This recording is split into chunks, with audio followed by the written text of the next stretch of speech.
ওকে তো আমি চিনাইছি, but or family থেকে অবজেকশন ছিল আর কি, হুদা অবজেকশন, যেগুলোর কোনো ভিত্তি নাই। আমি সংসারী না, কিন্তু আসলে আমি ভাই আপনার বাসায় এসে না, আপনার আমি রাঁধতে খুব পছন্দ করি, মানুষজন নিয়ে থাকতে পছন্দ করি, কিন্তু আমি আসলে জানি না কেন আমার নসিবটাতে আসলে ফ্যামিলি নাই।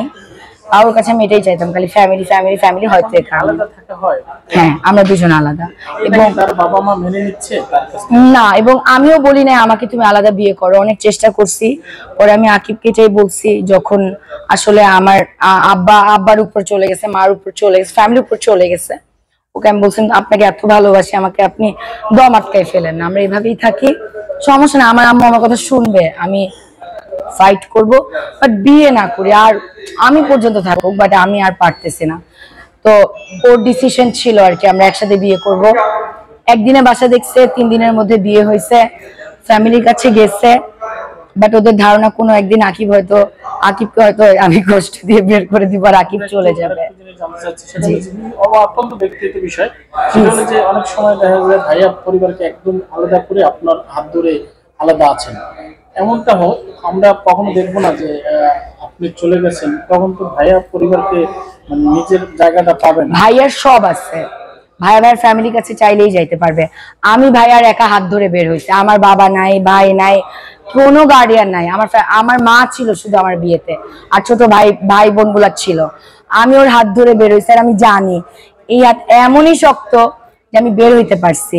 আর হয়তো এই মানুষটা যদি আমাকে কখনো ছেড়ে যায়, আমি জানি না, আমি বলি যে আমার সংসার থেকে আমি বের হইলে আমি মরাই বেরোবো, আমি তোমার সাথে থাকতে পারি না, আপনার সাথে থাকতে পারি না, মানে বলার জন্য বলা না, আমার মনে আমার চোখে মুখে বোঝা যায় এই মানুষটাকে আমি কত ভালোবাসি। কারণ আমি এত রাগী, আর আমার আব্বা মারা গেছে 18 বছর, আমার আব্বা মারা বড় একটা ট্রমা।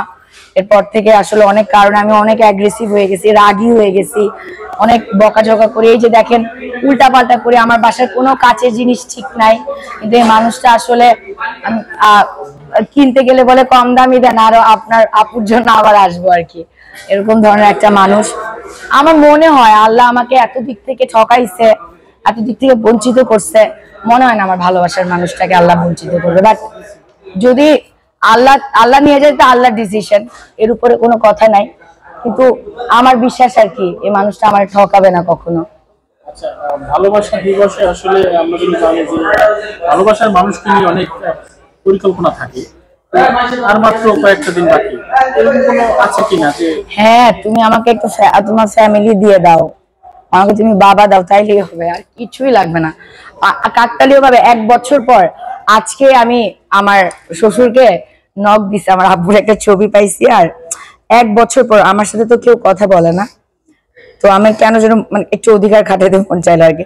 আল্লাহ পরে দেখি দুইজনই একদমই দেখতে একই রকম, দুইজনের লাগে একই রকম। ও আচ্ছা, চলে গেছে। হ্যাঁ হ্যাঁ, সমস্যা নাই, এই যে আমার শ্বশুর আর আমার আব্বা। তা আমি আসলে